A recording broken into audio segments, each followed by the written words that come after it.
Andal Tiruvadigalai Sharanam. We are in our immersing ourselves in the Anubhava of Bhuma Devi, who's incarnated as Andal. Yesterday, we completed the first 10 songs of Andal's Tiruppavai. So, she's been waking up different Bhagavatas who are the Gopikas, and in turn giving us a lot of lessons, a lot of knowledge sharing had been happening, and a lot of anubhavas. Every single word of hers, is like immersing us in the different anubhavas. So today we will be going on to the 11th Paasuram, where Andal will be waking up yet another Saki, another Gopika. And here it's going to be beautiful experiences where we can immerse ourselves and we can dwell on the different aspects that she was experiencing. So let's go on to today's Paasuram. கற்றுக்கரவை கணங்கள் பல கரந்து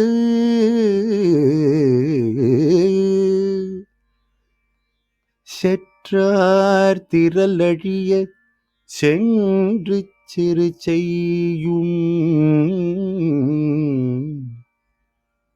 குற்றமொன்றில்லாத கோவலர்தம் பொற்கொடியே புற்றரவல்குள் புனமையிலே போதராய்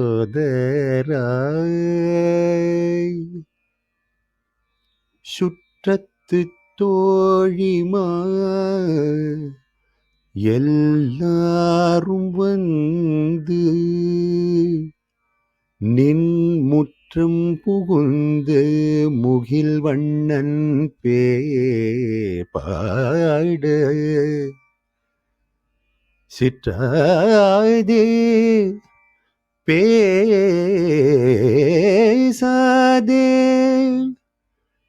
செல்வ பெண்ணாடி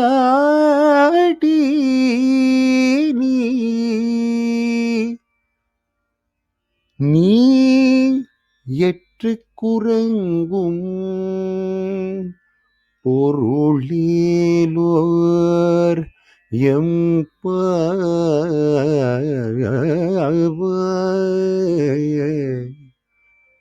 நீ ஏற்று குரங்கும் பொருளேலோர்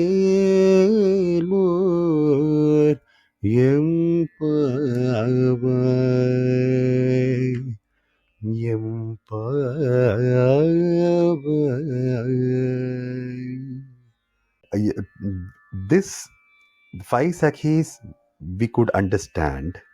This Sakhi has something very, very notorious about her. And what is that about this Sakhi where there are peacocks mentioned here and there are some more details which is very different from the other Sakhis? What is Andal trying to say here?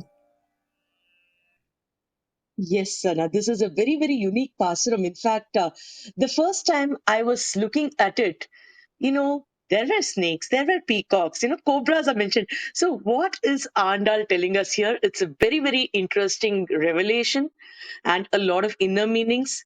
And the beauty of how Andal combines very deep philosophies to what is happening on the ground there, So, we will dwell into that. So, Cobras in this and peacock. What a contrast. exactly. And why the contrast? Why the contrast? Correct. Exactly. Because she says cobra and she says peacock. Now, one question is like, how does a snake and a peacock come into, the same phrase? Same picture. Usually, Yes. snakes and peacocks are never there in the same location at the same time, right? So our acharyas give an answer to that beautiful answer, where it is mentioned that when we start worshipping Bhagavan, as Narayana, we are so used to all these contradictory things, together. So it is no more a contradiction in our eyes, because when Bhagavan as Narayana, Nara, Hmm. Shayana, Yes, yes. so he is lying on top of the Adishesha, who is the Sarpa. And now his Vahana is Garuda. So when Absolutely Garuda and contradicting. Satya are seen simultaneously, you know, so our Bhagavan, even as Krishna, used to have, like, he does Kalinganardana on one side, he has peacocks listening to his song, he sports a peacock feather on his head. So to him, these are not contradictions at all. So being his devotees, all our girls are like, Sarpa on one side, peacock feather on other side. For them, everything is all together. Haha. As you said, Prapatti is combining things together. It's not about Yes. separating things. Very So, true. Very true. Very, very, very much. And as you okay. say, correct, he has both Surya and Chandra, which Andal again emphasizes in the first Paasuram itself, that the one who has his face glowing as both a combination of um, sun and moon in the Margari Tingal Paasuram. Exactly, Right. exactly. Yes. So Because, every contradiction makes him very special because everything ultimately merges and dissolves into him. yeah, Karmeni Shengan, Kadir Kadir Madi Madiyam Ampol Pol. Mugattan. Kadir So Kadir and Madiyam. Madi are his eyes. In fact, even in another Pasuram, which we'll be seeing later, so she speaks about Shengan Chirichiride Emmil Viriyavu, Tingalum Adityanum Ezhapol. Yes, There again, she exactly. speaks about, Exactly. Exactly. the sun and the moon. So brilliant. And Andal does everything with multiple reasons. It's never one reason for one word. So it is always multiple reasons. And all that as a 5-year little kid. So this is the 11th Pasuram, which was sung beautifully by Vaswana. So here, this girl is an absolutely perfect devotee. She's always immersed in Krishna's Anubhava, and she has so much of devotion and confidence in our Krishna that she says, why should I go through this vrata for Krishna? Because as much as she is immersed in him, she knows that Krishna is immersed in her too. He wants to see her as much as he wants to see, or she wants to see him. So she is like, why should I do a vrata and wait for Krishna? Why can't Krishna do this vrata and come to meet me?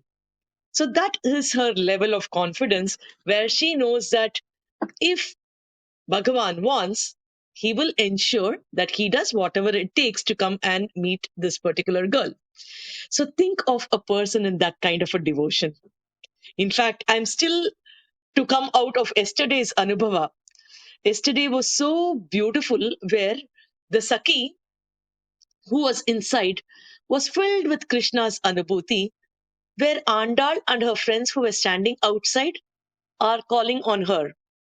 And the way they called, I was thinking about it over and over again. Like, they are asking her if Krishna is inside. And the girl inside is not refusing. She's not saying, no, Krishna is not there. She's saying, how can he come in when all of you are waiting at my door from, the previous night? There is no way he could have entered inside, right? And then Andal and the other Sakis outside are saying, no, he is Narayanan, he is Bhagavan. So he does not really have to enter the formal way. He can just come there.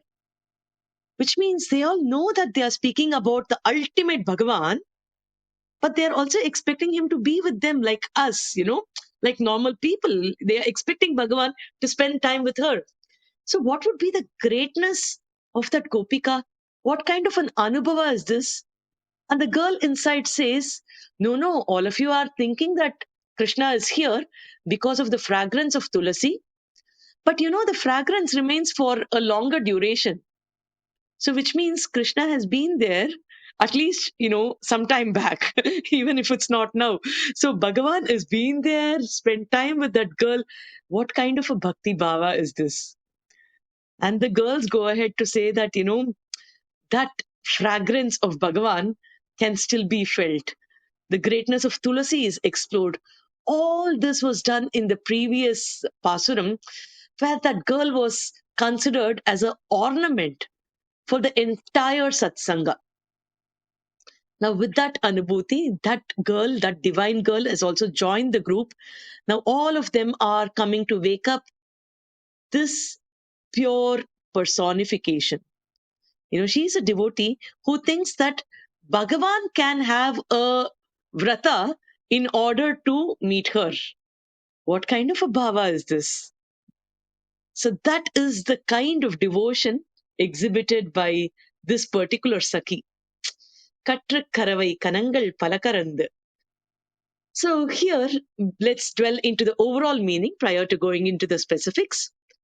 So this girl is addressed as a creeper, which is golden creeper. Gold is for purity, the purest creeper of all those gopikas who are there. And this is addressing a girl who is born as a Yadava itself.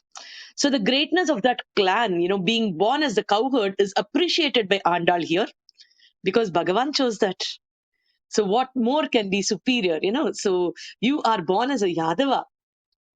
And Andal appreciates the work that is done by this girl's family.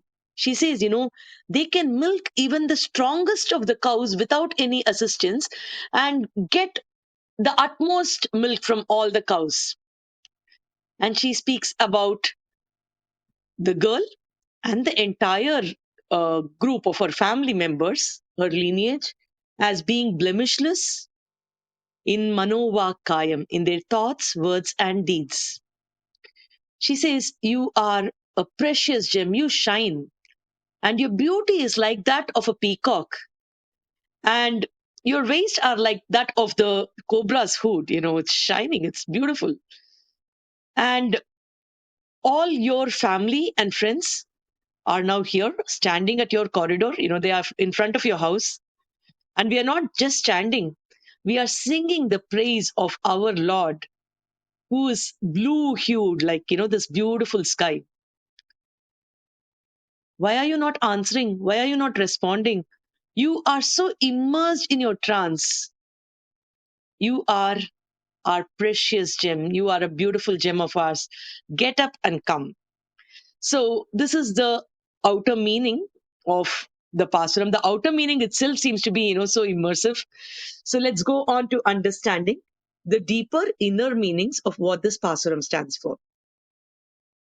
So this Yadava girl is woken up, and Goda Devi describes the auspicious qualities of this great Bhagavata, the Gopika, who is being awakened. So here, the knowledge of Bhagavan, the Paramatma Jnana, is already known to this girl who is sleeping.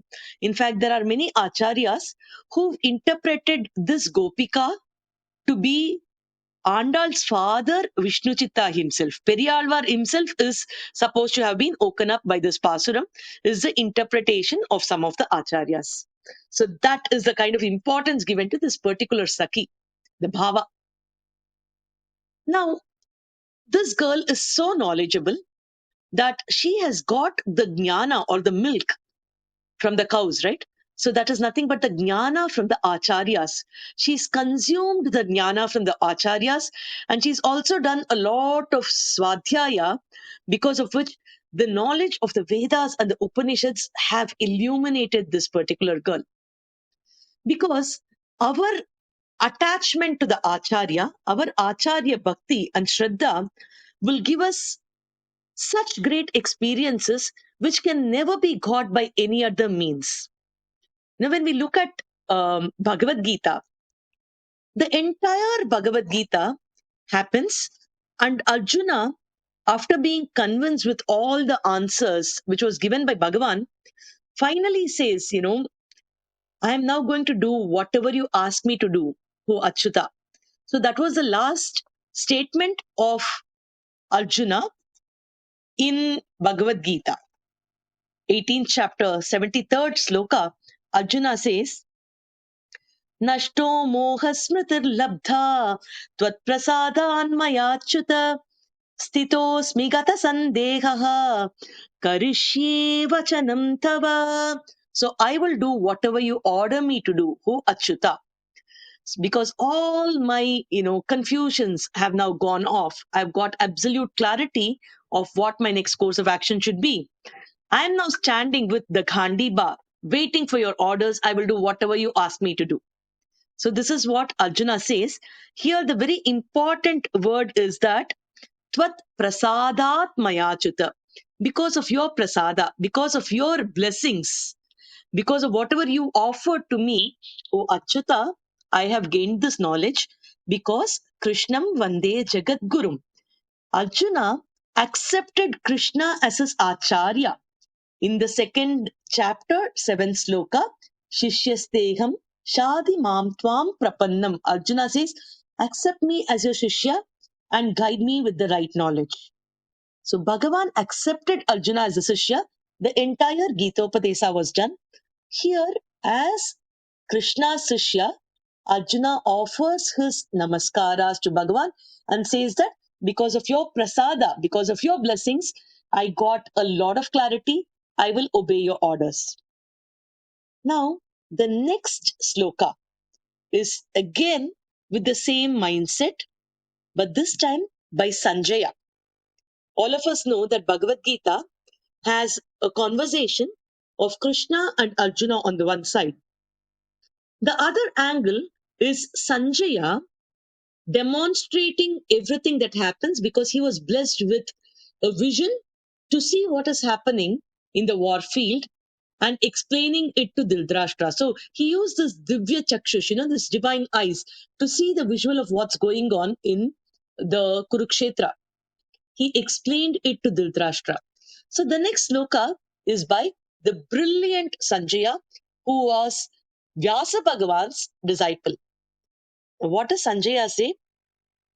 इत्यहं वासुदेवस्य पार्थस्य च महात्मनः संवादमिममश्रौषम् अद्भुतं रोमहर्षणम् व्यासप्रसादात् श्रुतवान् एतद् गुह्यमहं परम् योगं योगेश्वरात् कृष्णात् साक्षात् कथयत स्वयम्.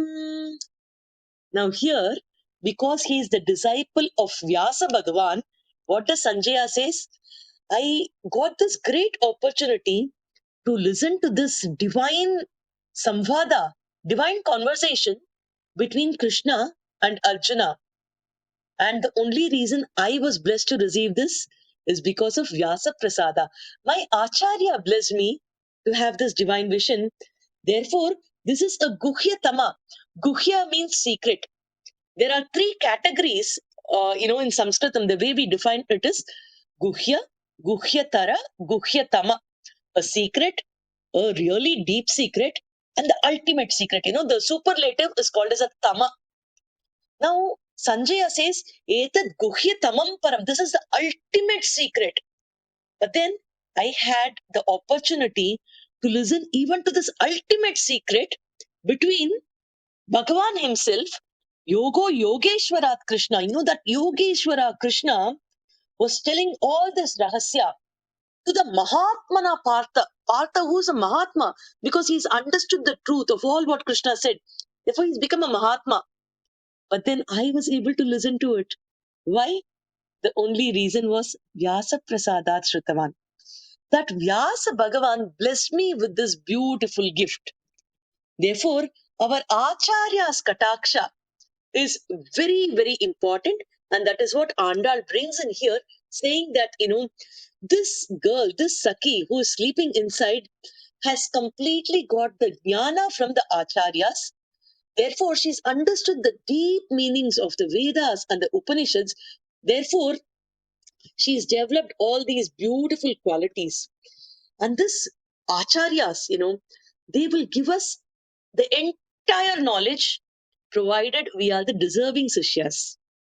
Now, what does she mean by being deserving? It means that we cannot be lazy. So, Andal is asking all of us to wake up to spirituality. Do not be lazy to spirituality. Wake up and, be aware that so much of knowledge is there for you to be learned. And do not indulge yourself into the material things. Because earlier itself, as a rule for this vrata, she said, these are the important rules. Neyyunnum, palunnum, narkale niradi. Get up early in the morning. Do not get into the pleasures of eating, in Ayarpadi, because she's a Yadava now, she speaks, let's not eat our things which we always are familiar to eating. Let's have a vrata. So abstain from ghee, abstain from butter, abstain from all the normal things. Do not spend time on decorating yourself physically. It is all about atmajnana. It is all about surrendering to Bhagavan. It is all about dwelling on his kalyana gunas, immersing ourselves in the sacred bath. The bath here is to have a bath on his gunas, on his qualities, right? So all this was told by Andal to us right in the second song itself. Therefore, now Andal goes on to explain that this girl is so blemishless. So because she is blemishless, she is the right recipient, and she's already immersed herself in this deep knowledge, and added to it, she is very humble, she is very gentle, and she's asking her to get up from this deep sleep, from this deep trance, and acquire a lot more knowledge so that she can make Bhagavan happy. For all these gopikas, even surrendering to Bhagavan, even gaining knowledge, all these are also not for their benefit.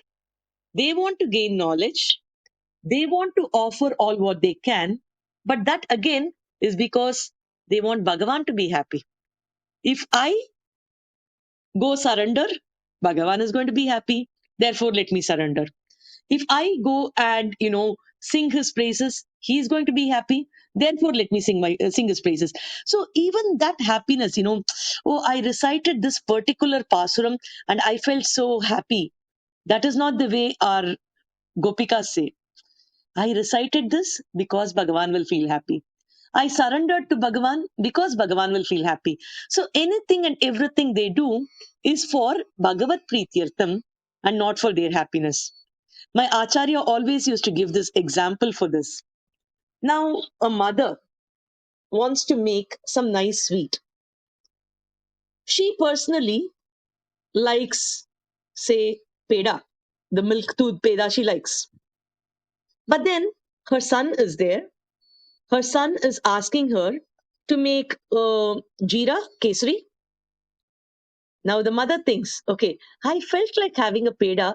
Anyway, my son likes, jeera. So let me make jeera. Jeera is we call it kesari in Tamil. Many call it as jeera, the one which is made of suji, the sweet. So what does the mother do? Without even a second thought, she so happily starts preparing the sweet which her son likes. So she makes this. And when she serves him, is she feeling happy or sad? Is she sad that she didn't make the sweet she wanted? Or is she happy seeing her son eat? She's overwhelmed when her son asks for a second serving. She's so happy that he is eating the sweet that she made, right? If this mother of this Janma will be happy with this small thing that she can make for us, think of our mother, the ultimate Shrishtikarta, who's been the eternal mother from time immemorial, birth after birth after birth. He's been doing everything for us to be happy. So, how do we ever reciprocate this happiness? It is only by doing some small things, thinking that these small things will make him happy. It is like the mother buys a sketch pen, a paper, and all what the little kids want, maybe some rubbers and whatever are the instruments of drawing the child wants. Now the child will take the paper, scribble some lines in the paper, and then possibly put one round face with two eyes and a smile and say, Amma, this is you. And then say, I love you. And then give it to his mother. Now the mother, on seeing this scribbling, is so overjoyed that it's like, you are the best child, and then hugs the little kid.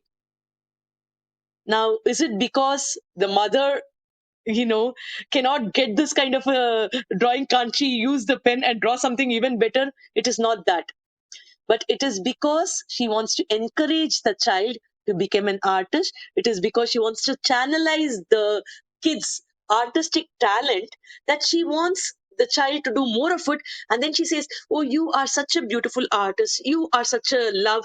So she tries to groom the child with all the love, affection, and channelize the energy. Similarly, Bhagavan keeps encouraging us to immerse ourselves in his Bhagavad Bhakti, in his jnana, and learn a lot from acharyas by guiding us in the right way, because he's been our eternal mother. So he teaches us how to love him unconditionally, to help us love him unconditionally. So that is the beauty of how Bhagavan course corrects us. So this is a little bit of the inner meaning. So let's go into a little more specific, words and some of the deep phrases that's used. Kattru. Here, Andal brings about the feel, because I told you she is now speaking to a girl born in the Yadava clan, and Andal is so proud of she herself now being a cowherd, right? So she starts by saying, Kattru. So the cows which are looking young like calves, it seems. So why are the cows looking like calves? Because when Bhagavan Krishna fondly touches the cows, all of them, feel that they are calves. They start looking so young and so beautiful. So even though they are cows, because of Krishna's touch, they start looking like calves. Now, it has always been that, even in Ramayana, if we think about it, Dasharatha, on seeing Rama, says that he feels like he's a 25-year-old, because he, had ruled for 60,000 years before Rama took the avatara. And just on the sight of Rama, Dasharatha felt like, he was back to being 25. So think of all the cows. The same feel is given here, where all the cows become calves, because it's not just the sight, but the touch of Krishna itself. What kind of miracles it can do. All the Nitya Suris who are in Sri Vaikunta all the time are supposed to be always Nitya Yuva, because they keep having the darshan of Bhagavan. So Bhagavad Darshana makes all of us be eternally youthful. So here, all the cows are like calves. Now, there is another important thing which we have to understand here. Our traditional practice, the cows and the calves were bonded together, where the calves always had the first milk from the cow. According to our dharma, according to the Sanatana practice, we are supposed to feed the calf first, and only the remaining milk could be consumed and distributed. Without feeding the calf, we are not supposed to take the milk from the cow. So the calves were always fed first. The cow is made to feel happy. Only after that, the remaining is consumed. Now, here, Andal knows all these practices. So she says, Kattru. So after feeding the calves, the remaining milk of the cow is taken, and even that is Kanangal Palakarand. Even that was so much of treasure. So Andal speaks here about the prosperity of the cows that was there. So much of milk was available after feeding all the calves. So here, certain words are very, very important. She uses the word Ganam, Ganangal Pala Karand. Gana is also a Sanskrit word which means a group. So it seems there were so many thousands of cows in the Ayar Padi, where in Gokula, where it could not even be counted. You cannot count the cows. And the cows were always in ganas. They were all going in groups. Even the number of groups cannot be counted, because there were so many number of cows. So in the explanations, acharyas compare it to the number of stars that we see in the sky, because stars are always in clusters and we cannot count the number of stars. It seems the number of cows in the Gokula was like that, where we can never count the number of cows. The number of gray, the sand particles in the ocean, it can't be counted, right? So that's the number of cows. So they give all these beautiful explanation to see how much it's is there, and the inner meanings. Some of it is very interesting, some of it is scary. So some of the inner meanings say that it is the number of the count of jivatmas. All these cows are compared to the jivatmas, and the number of jivatmas in the prapanja cannot be counted. It is infinite. Therefore, you can never count it. And some interpretations say it also speaks about the number of papas of every jivatma. The amount of papas that we have done can never be counted. The number of janmas that we've taken can never be counted. So a lot of these kind of interpretations come where it is ganangal pala. So a lot of these kind of groupings are mentioned just by the use of this single word. But one very, very interesting example, which I personally relished, is that the acharyas giving jnana to innumerable sishyas is what is mentioned by Ganangal Pada. Because the acharyas are filled with so much of love for every eligible sishya that they want to keep giving them so much of jnana, that the number of sishyas can't be counted, the amount of jnana can also not be counted. So we can understand this, with a very, very simple example.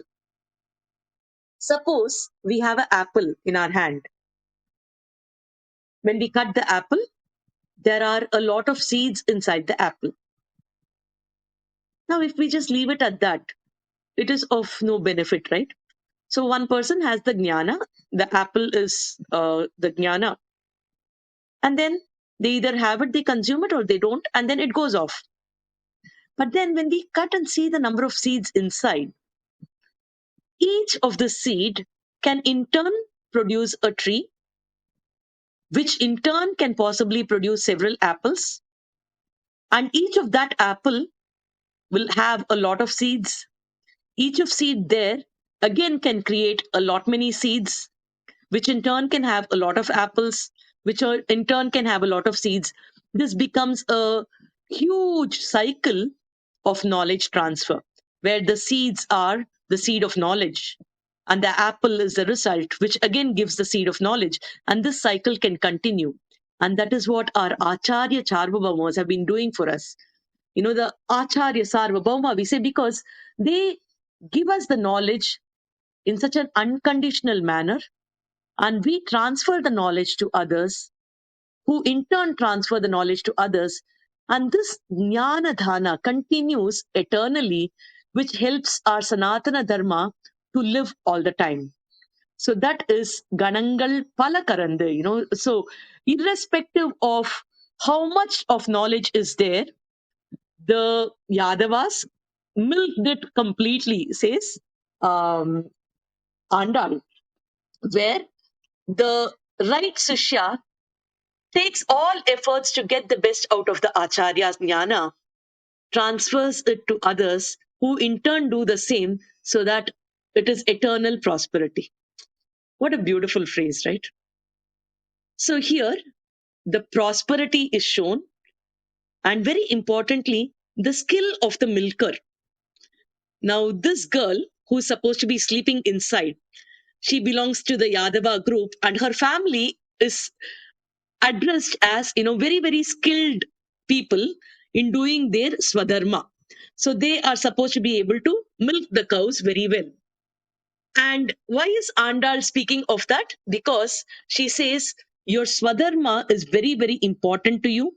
Give the best you can in whatever you do, irrespective of what you do. You are supposed to give your 100% or more than 100% to whatever you do. And this is a reflection of Bhagavan, of what Bhagavan is told in Bhagavad Gita. So what did Bhagavan say? Yoga karmasu kausalam. Your skill has to be the best. So our attitude to developing the best skill is of paramount importance. Our swadharma, whatever is the dharma that we do, we should excel in doing it. So here Andal gives an example of what Bhagavan has mentioned in Bhagavad Gita. Bhagavan there says that yoga karmasu kaushalam, your skill has to be at its best, dedicate yourself to your skill, be the best in whatever you do. And that is yoga, right? So kaushalam is skill.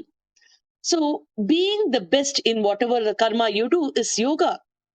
And here Andal says this person is able to milk even the strongest of the cows.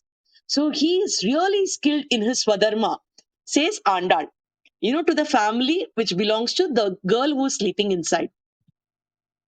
Now, what is in it for us? Whatever work we take, we have to excel in doing that. Now, this right Shishya excels in gaining the appropriate knowledge from his Acharya. He does whatever is required for that. Therefore, that's the concept of Gurukula, right? Doing whatever in order to get the right knowledge. Now, this Swadharma, where we contribute our best, do our best, gain the best, transfer the best, is all brought about by speaking of the Ganangal Pala. Chetrar. Andal says, Chetra Tiraradiya Sendru Serichayum. So Chetrar means the enemies of such cowherds. Now, do these cowherd people have enemies at all?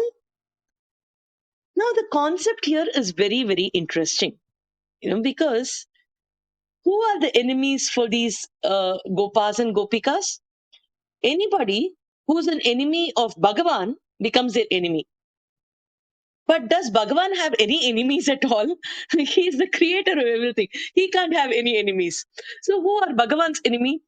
Bhagavan says, anybody who's an enemy of my devotees is my enemy. So it is like, anyone who is against the Bhagavatas becomes the enemy of Bhagavan. And anybody who dislikes Bhagavan becomes the enemy of these Bhagavatas. So it is such a mutually, feeding thing which happens here. So both of them in reality do not have any enemies. So here, what do we mean by Setra Tirarariya Sentraserichayum? Is like, um, Andal beautifully uses, you should read this whole sentence as a phrase to understand the beauty here. Tirarariya, she says, Setra Tirarariya. Setra means enemies. Tirarariya is basically, their pride or their ego will be destroyed. So Andal is not saying Setrar Ariya. Bhagavan does not work on, getting rid of enemies. He helps people get rid of their pride or their ego. And we have seen many such examples in our earlier discussions of Tiruppavai, where in the third Paasuram, we saw Ongi Ulagalanda Uttaman Perpadi, where the Trivikrama Avatara of Bhagavan was mentioned,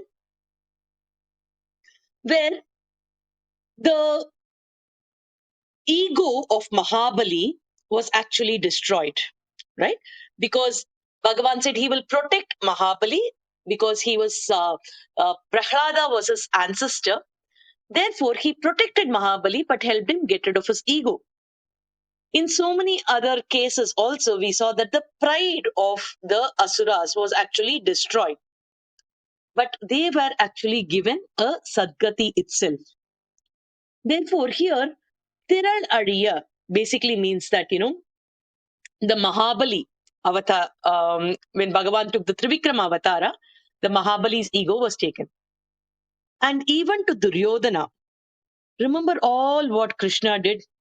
He went on to go on a compromise where he said, will you give at least 5 villages to the Pandavas? He goes on a truce. I mean, should Bhagavan even do that? He went as a Shanti Doot, right? And he asked Duryodhana for such small things. Even after that, when nothing worked, war was the only way. The number of rules that was laid down to the war and how it was conducted in Kurukshetra, a zone just meant for Dharma Yuddha. None of the civilians were involved, and the number of rules: war will not start during daytime, it will not go after sunset, every specific thing, no food should be brought inside, these people will not be allowed. So many rules so that unnecessarily nobody should be affected was all followed. Now, Shetrar Tirar Ariya basically means that the ego of the enemies were destroyed and not really the enemies. Now, here, the inner meaning, many acharyas say, is that what is our Chetrar? What is the ego that the devotees have is that with their own effort, they can achieve Bhagavan. That is a big ego, which itself becomes a hindrance for us. So, Bhagavan has to help us get rid of that ego and then request his help for us to, attain him. Only Bhagavad Kripa will help us attain Bhagavan. Therefore, like how we saw in the Damodara Leela of Bhagavan, Yashoda Mata, when she tried to tie him, she could not. But when she says, "Hey Krishna, because you are not interested, I'm not able to tie you. Unless you want, you can never be tied." And then Bhagavan shrinks himself, and Yashoda Mata is able to tie and punish Krishna, right? So that bhava is what is important. Therefore, Kshetra Tirar Ariya, where our egos which stop us from attaining Bhagavan should be given up. That is our main enemy. So Bhagavan um, destroys these enemies, right? Here, a very, very interesting question is brought out. When you read all the explanations by our acharyas, they bring out a lot of questions which can appear in our mind, and they give clarifications also. So now the question here is that, but Bhagavan killed Kamsa. Is that right? Because you're saying he'll not kill anybody, only their ego will be hurt. Now, how come Kamsa was actually killed here? Now, the explanation is very, very interesting. Let's just visualize this. In fact, today's actual Paasuram of Tiruppavai is Orutti Mahanai Pirandu Oriravil Orutti Mahanai Olittu Valara. That's the starting line of that song of today. Where Bhagavan was born in one place as a child of one lady. He was moved to another location as a child of another lady, says Andal. So he was born in Mathura, and then the same night he was transferred to the Vrajabhumi as a child of Yashodama, right? Now, Mathura and the Vrajabhumi, both are nearby. It's not far away. The Gokula and Mathura are not far away. Now, how did Vasudeva think that, uh, in spite of these two locations being so close, how did he think that this was safe to leave Krishna in Gokula? Could he not find a safer place? It seems it's because Kamsa was scared of all the Gopas. He never entered the place of Gopas because the Gopas never waited for their enemy to come. If they knew that these people are the enemies, they would go there and ensure that their enemy loses their weapon, and they don't wait, they just attack them, it seems. And they will fight back without breaking any of the rules as per Dharma. So Kamsa is actually scared to go to the Vrajabhumi, to Gokula. Therefore, he never entered the place. In fact, if we look at the Bhagavata Purana also, you will notice Kamsa keeps sending, all his servants, one after the other, in order to kill Krishna. He never visited the place. Even when all these people are going, he's asking them to change their forms, dusra roop mein jao. So he takes the Maravesham, as we say, they change their forms in order to go and attack Krishna. So Kamsa did not go into these Gopas because they would have killed Kamsa. So, Kadayanana Idayavan is one phrase which is used by Alvars, where to kill them, all these Gopas are not required, it seems. That little kid Krishna itself is enough to kill Kamsa. And that is what they say. This little kid is enough for Kamsa. We don't have to go there. And that too, how did it happen? When Kamsa sent Akrura, Akrura invited Krishna. Krishna went all the way to Mathura, and in the hometown of Kamsa, he killed Kamsa. So that was the beauty, and that's what Andal will be addressing right after this. So therefore, Shendra Cherichayum is like, Krishna goes to the place of the enemies and destroys the enemies. So that Kamsa will not commit more papas. Kamsa will not commit more sins. So that is the beauty here. Therefore, Setrar Sendra Serichayum. Kutram Undrillada Kovalatam Purkodiye. Now, next is again a very, very beautiful phrase. Kutram Undrillada. So here, Andal is saying the beautiful traits of this Gopika, where she says, you don't even have one negative trait. You are absolutely blemishless. You are such a pure person. Kutram Undrillada, you have absolutely nothing to blame about, to be blamed about. Now, how is it possible for a person to be that blemishless? Because she is supervised by none other than Bhagavan Krishna. So when a person is looked at by Krishna, they will of course be sinless, because by his very sight, all the sins will disappear, right? So that is one way of looking at it.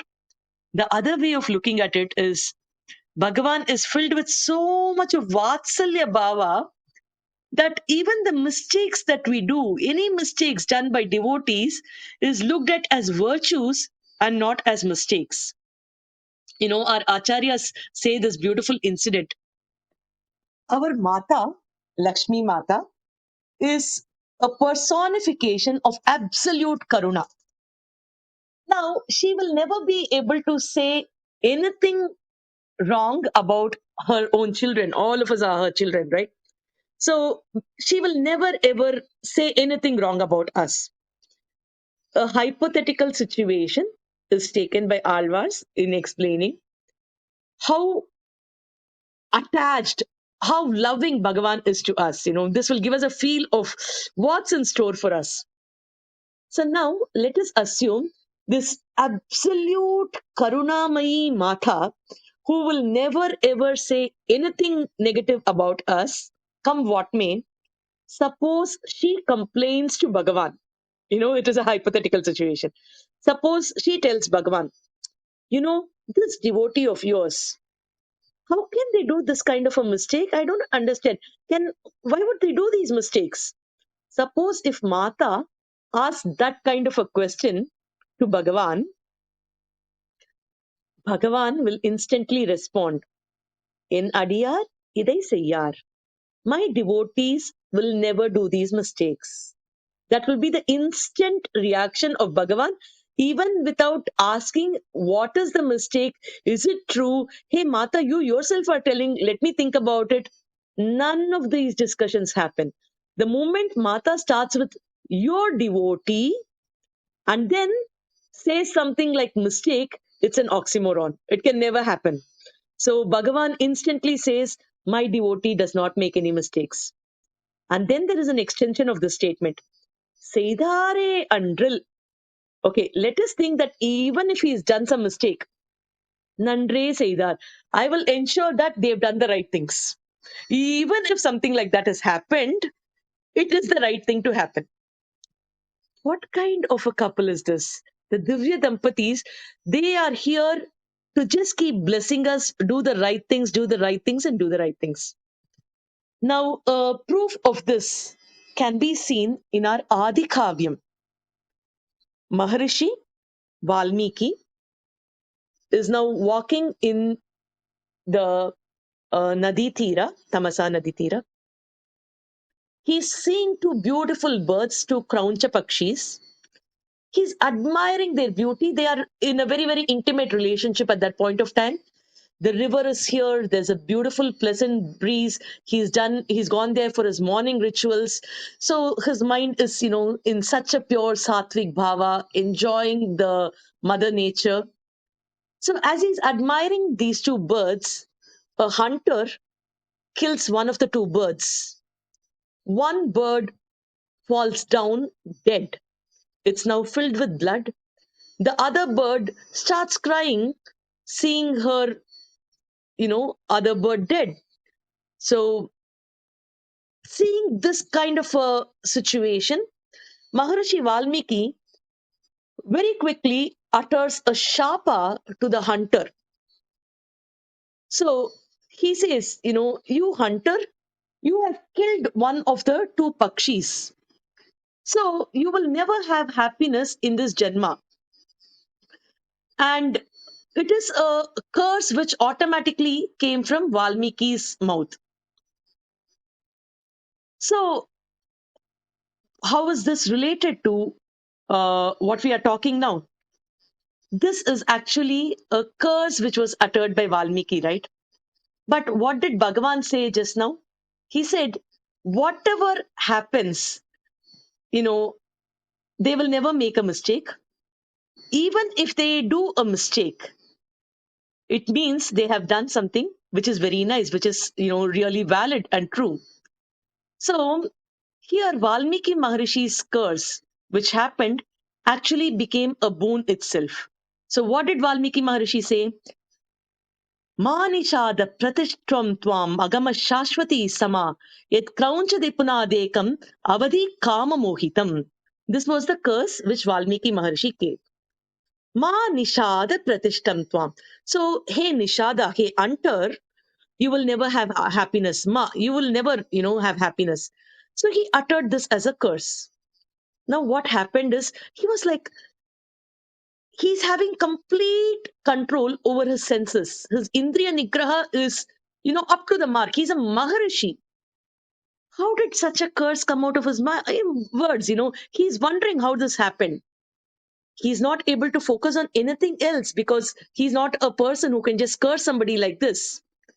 And he's also wondering, how did this kind of a shapa come with such a beautiful meter? Ma nishad pratishtam tvam agama shashwati shama yet krauncham ituna dekam avadihi kama mohitam. So it has got 8, 8, 8, 32 syllables on the whole, which is a beautiful chandas. Till such time, chandas was known only in the Vedas. Humans never created chandas. So this is a chandas. This is anushtup. Oh my God, how did a shapa come in the form of anushtup chandas from my mouth? So he's contemplating, he is surprised.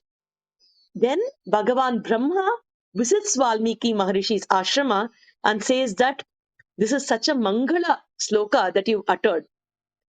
And then when they think about it, the inner meaning which is revealed in this beautiful sloka, Sanskritam has that Vaishashya, multiple meanings for every alphabet can be derived. And then they realize Ma means Mata Mahalakshmi. This sloka has started with Ma Mahalakshmi as the very beginning. Ni Shada means Mahalakshmi resides eternally where? In Mahavishnu. So this is a sloka about Mahalakshmi Sameta Mahavishnu. So this is the Mangala sloka of Valmiki Ramayana itself. This sloka is mentioned by Valmiki Maharishi in Balakanta itself. So Shokat Slokam Utpannam, people say, no, from the Shoka of Valmiki, sloka was given birth. So just like that, even if my devotees make mistakes, they will never make mistakes. Even if that happens, Sedare until Nandre Sedar, I will ensure that everything proper happens, says Bhagavan. So Bhagavan works all the way to ensure that all his devotees are blemishless. Now, when we look at Krishna Avatar also, here we are speaking about Krishna, right? Duryodhana wanted to win the battle come what may. The Kurukshetra Yuddha, Duryodhana wanted to win. Now, he knows that if the war starts on the right date, right time, then they will have a great opportunity to win. So he's asking everybody, who is the best astrologer who can predict the exact day when I should start the war? I will go by them. everybody unanimously say that there is one best astrologer, and that is one of the five Pandavas, your opponents, and he is Sahadeva. If Sahadeva tells, that this is the right time to start the war, and you start the war, victory will be yours. So shamelessly, Duryodhana goes to visit his opponent Sahadeva and then asks, when will I have to start the war if I have to win? And Sahadeva is a astrologer, and he believes his swadharma is to tell things without hiding anything. So he says that whoever starts, it on the Amavasya day, they will be the winner. So the war has to start on the Amavasya day if you have to be the winner. So Duryodhana is very happy, and he's trusting Sahadeva's word because he's always been trustworthy. And Sahadeva, true to his name, gave the truth. And now Krishna had to work around because Sahadeva was such a devotee. And though this is Dharma, thinking about the big picture, the war, and the alignment to the objective that Pandavas have to win the war for Dharma Samstapana, why did Sahadeva do this? But Krishna had to work around. So what did our Mamayan do? He worked around and ensured that he created another day of Amavasya itself, where a lot of confusion was born as to which was the real Amavasya day, and he ensured the victory of Pandavas. So, Nammadiyar, they say, Yar Seidare until Nantre Seidar. Whatever my devotees do, I will ensure that they do not make any mistakes. They are blemishless. So, therefore, Andal calls this girl as Kutram Undrillada. You are absolutely blemishless, oh my dear Saki, my dear Gopi, because Bhagavan has his eyes on you. You can never make mistakes. Kovalatam Purkodiye. Ah. So here, Kovalatam Purkodiye. So, Ayarkulam, Pon means gold, Kodi means creeper. A beautiful meaning is here. So, Krishna, I said, is having his eyes on this girl, right? So, he's protecting her, he's taking care of her. Therefore, she's blemishless. So, here, Andal addresses this girl as Porkodi. Pon means gold, so she's that pure like gold. And then she calls her as a Kodi. Kodi means creeper. Now, what does a creeper usually do? The creeper needs a support in order to spread, right? Now, for this Gopika, the entire support is Bhagavan Krishna. So she can spread, she can grow because of her deep devotion to Bhagavan Krishna, where she is spreading herself. Think of this Anubhava, Bhagavan being the center, Bhagavan being the support where she can spread. Now, this experience is so beautiful that even in the Goda Stuti, which was written by Swami Vedanta Deshika, Swami Vedanta Deshika calls Goda as a creeper itself. In this particular sloka, I said that Goda is addressing her father Periyalvar, right? So, as his father, so his daughter, possibly. Therefore, Swami Vedanta Deshika addresses Goda as this creeper. So he says, Shri Vishnu Chitta Kulanandana Kalpavalli Shri Rangaraja Harichandana Yoga Drishyam Sakshat Shamam Karunaya Kamalamivanyam Godamananya Sharanam Prapadye. This is such a beautiful song. Possibly, we can learn this first song of Godastuti sometime. So here, Swami Deshika says, Shri Vishnu Chitta Kulanandana Kalpavalli. So Kalpavalli is like a Kalpa creeper. So Andal is addressed, our Goda is addressed as the Kalpa creeper by Swami Vedanta Deshika. Now she is Vishnu Chitta's Kula. So Vishnu Chitta is the father, because this sage has his chitta, his mind, completely on Bhagavan Vishnu. He is called Vishnu Chitta. He is the father of Goda because Vishnu is Sarva Vyapi, who is everywhere, right? The person who is everywhere, the Bhagavan who is everywhere, is occupying the complete chitta of this person. He's been called as Vishnu Chitta. And because Ghoda is from that lineage, obviously her mind is completely filled with Bhagavan, Vishnu all the time, that she is the creeper and she takes the support of Bhagavan himself. Who is that Bhagavan? Sri Rangaraja. So this creeper is now beautifully, spreading on the great red sandalwood tree who is Rangaraja. Harichandana Yoga Drishyam. So he's the Harichandana, the beautiful red sandalwood tree, you know. And who is this Goda Devi? Sakshat Shamam Karunaya Kamalami Vanyam. She is Sakshat Shama. She is directly the personification of Bhumi Mata. Kshama means so much of patience, endurance, forgiveness, right? Our Goda Devi is a complete personification of all these three things, says Swami Deshika. Karunaya Kamala. But she is not just that. In addition to these beautiful traits of being Shama herself, she also has the Karuna. Karuna, which can be had only with goddess Mahalakshmi. That complete Karuna of Mahalakshmi is also, taken from her and added to Goda's divine qualities. So she's our Shama. She's a personification of patience, endurance, forbearance, forgiveness, and a complete karuna like goddess Mahalakshmi. So she's a combination of the best of Bhuma Devi as well as goddess Mahalakshmi herself. So to that Goda Mananya Sharanam Prapadye, to that Goda, I offer my absolute surrender and I do a prapakti to her feet because I don't have anybody else who's my mother to surrender.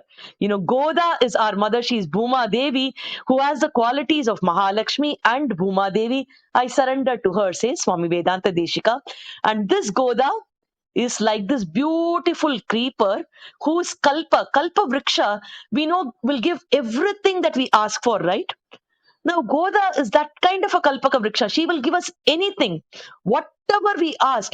As being Bhuma Devi, she gives us the air to breathe, water to drink, the world to live, fruits, vegetables, everything for us to survive. Every single thing we have here is because she is given us. In addition to that, this great Kalpaka Vriksha, Goda Devi, gives us Bhagavan itself. That kind of a Kalpaka. So she is completely dependent on that beautiful Rangaraja of Sri Ranga, and she gives him also to us. What a beautiful sloka. So this Goda Devi now calls her Saki as a Purkodi, a pure blemishless creeper. So Kovalatam Purkodiye, you are the most favorite person in this whole of Vrajabhumi, and you are such a pure person. So it is an instruction to all of us, the Jivatmas, to be completely dependent on Bhagavan, the Paramatma. So it speaks about Porkodi, which is beautiful externally and also internally because we've surrendered to Bhagavan. The beauty of the Anta Shuddhi is also mentioned here. So Porkodi, we can call it as the Hemalata. Hema is the gold, Lata is the creeper. And it also can mean the Jnana and Vairagya. So it's admired, for the jnana and vairagya. The creeper is admired. Jnana because the purity or the blemishlessness or the jewel, the shine of the jewel is considered as jnana.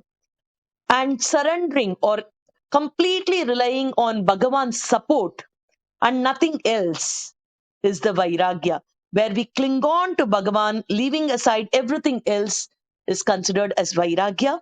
So Hemalata or the Purkodi is usually identified as the inner meaning to represent the jnana vairagya which is required for every jivatma. So, Putraravalgul. So this is what Vaswana wanted to know. Why are there so many examples like, the snake and the cobra and everything else? So let's get into that. So Putra Aravu Algul. Aravu would mean cobra. So Putra is like the uh, Vamikam, the hole, the Valmikam, right? The hole which the snakes make in order to create their place of residence. So, why are they calling such a blemishless person with something like Putra Arav Algul? Why should it be called as Putra Arav Algul? So, this girl is very, very slim and she's very elegant. And because of that elegance, she enters into her den, she enters into her Putra. And if we read Mahabharata, Draupadi's beauty is appreciated as she's so beautiful that even the women can't stop admiring her, it seems. Similarly, when people saw Rama, even all the men were admiring Rama because of his great beauty. So these are some of the way the beauty is explained in Ramayana and Mahabharata.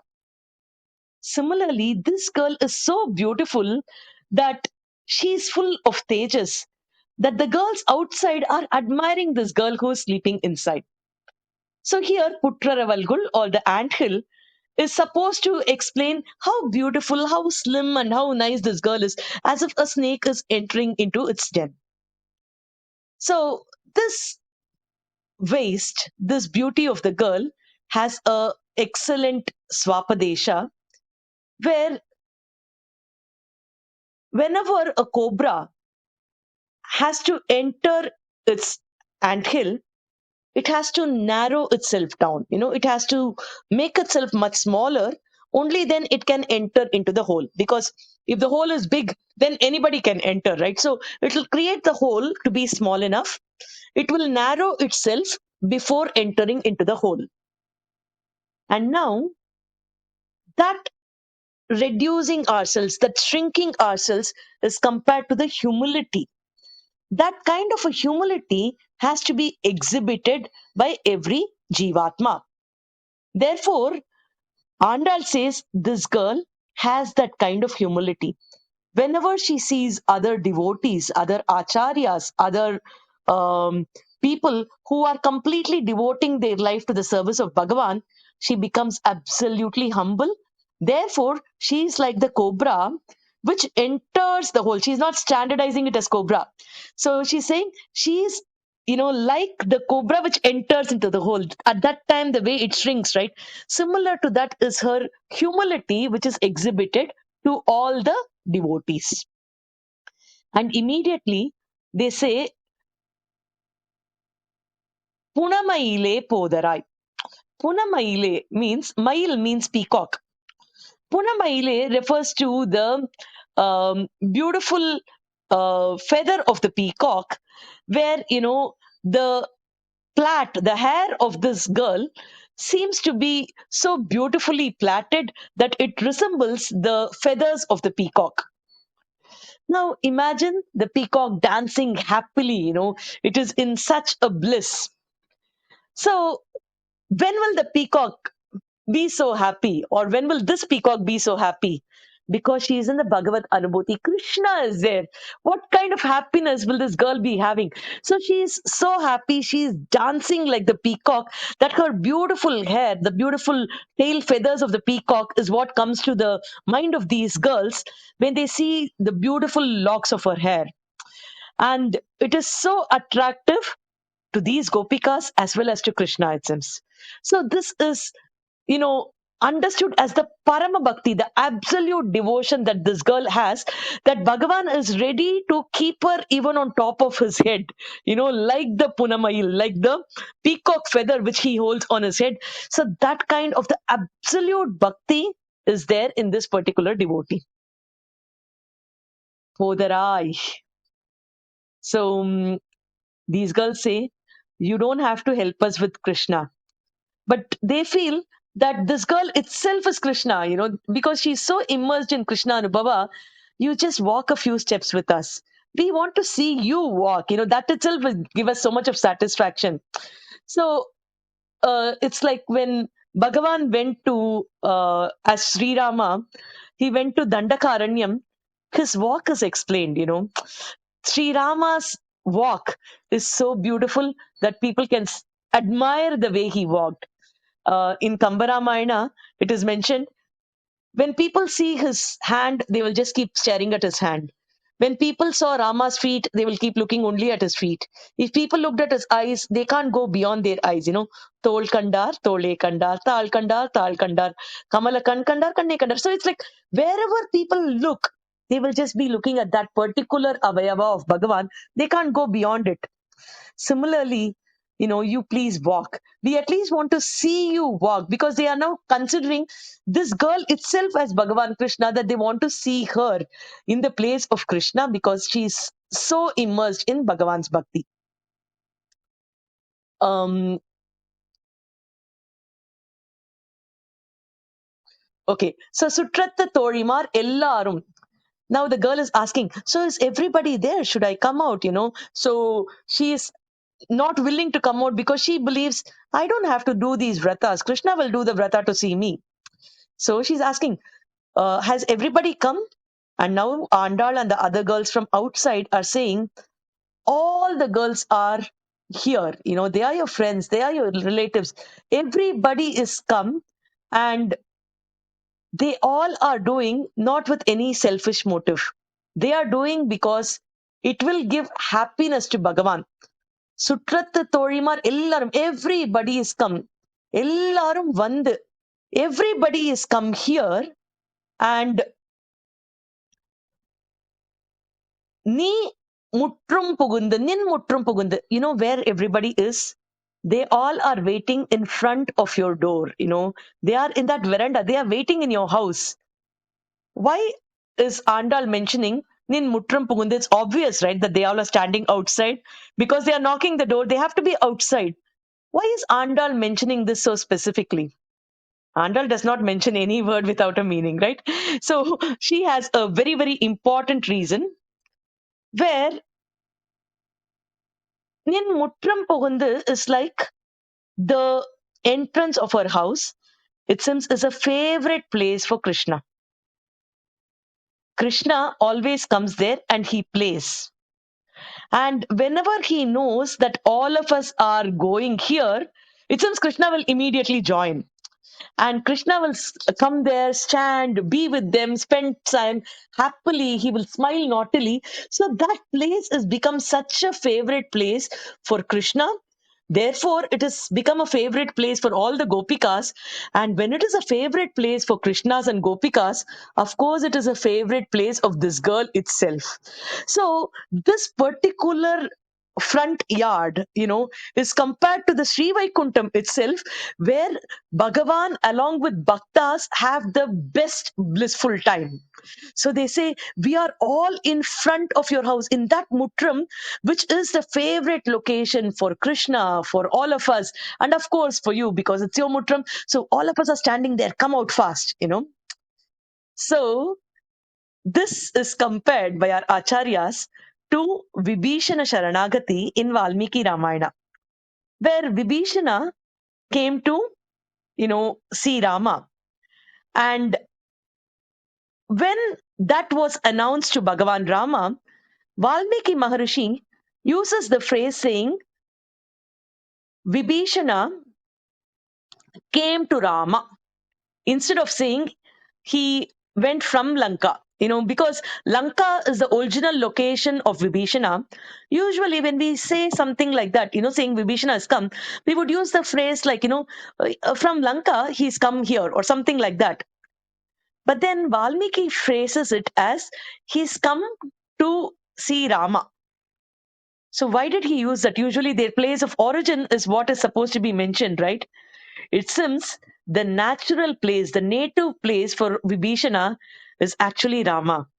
because every Jivatma's place is Bhagavan, right? Therefore, he's come to his native place, is the way Valmiki Maharishi addresses saying that Vibhishana has come to Rama, as if he's come back to his native place. Lanka is now an alien place. He's come back to where he belongs to. Similarly, here when we speak of Mutram, our Acharya says Mutram is the place where all of us belong. This is the place of all gopis because it is Krishna's favorite place. So that is the beauty. So all of us have come to your Mutram.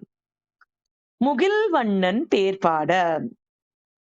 Now, what are we doing having come here?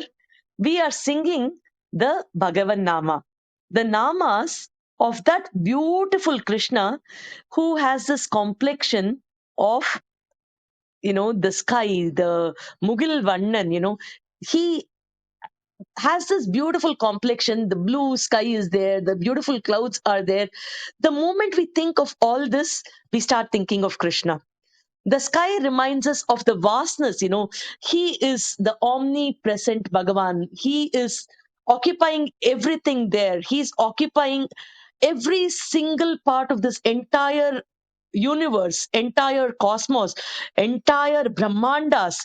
He is so vast. So the sky is blue color, the ocean's blue color.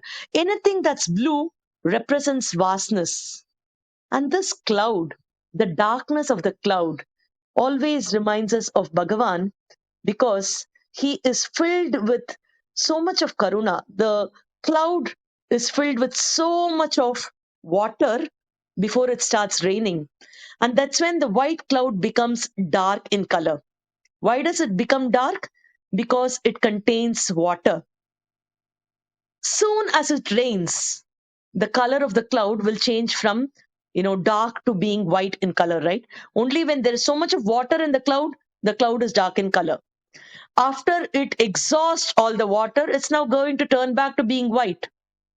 But now our Bhagavan is always a Mugil Vannan. He's always dark in complexion. Why? Because he holds all the karuna, the water in him, and he will pour that karuna to us all the time, and his karuna can never be exhausted.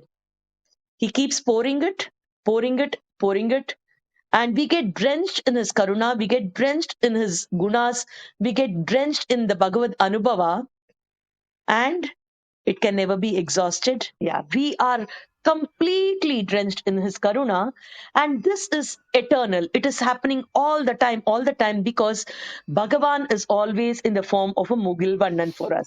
He's always dark because he's always filled with karuna. Now, what happens because of this is we are repeating his names constantly about his beauty, about his karuna, and all of us love to keep repeating his names all the time. So, when this is the case, Shitrade Pesade, how come you're not talking? How come you're not moving? You are keeping quiet. You are thinking about Bhagavan, and you are not moving. You're not talking to us. You are dwelling yourself on his beautiful, mischievous words, mischievous deeds. It is just a food for your eyes and ears. You should share it with all of us. All of us need to have that anubhava of yours. We all deserve you sharing that anubhava with us. Selva Pendatini, you are the girl who are a property of Bhagavan. You are subservient to that ultimate Bhagavan. So you are Selva, you are a wealth, you are an asset for all of us. So you are in Krishna Anubhava. How do we get that Anubhava? All of us are missing Krishna. You are enjoying Krishna, right? Now, if you want to join us, how can you sleep now? எற்றுக்கு உறங்கும் பொருள். What is the reason for sleeping so late?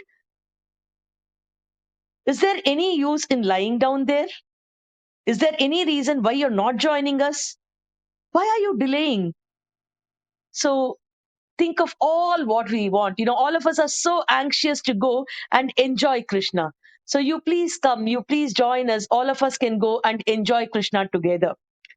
So um, here, this Gopika is now uh, so engrossed in the Bhagavad Anubhava that she understands that, she is enjoying it, but the Bhagavatas, all of them calling her, means that she can not only have Bhagavad Anubhava, but also the Bhagavada Anubhava. So, etrik urangum porul. So, what is the purpose of sleeping so late when Bhagavan can be enjoyed in addition to enjoying all of us Bhagavatas together? So, now they have woken up this girl also. So, the essence of this beautiful Pasuram is multifold, where we understand the greatness of every Bhagavata. We understand where our jnana is getting its maturity, where we think that even the phala of this jnana, even the purpose of worshipping Bhagavan is not for our happiness, it is for the happiness of Bhagavan. Just like how the mother makes the sweet so that the child is happy, it is not for her happiness.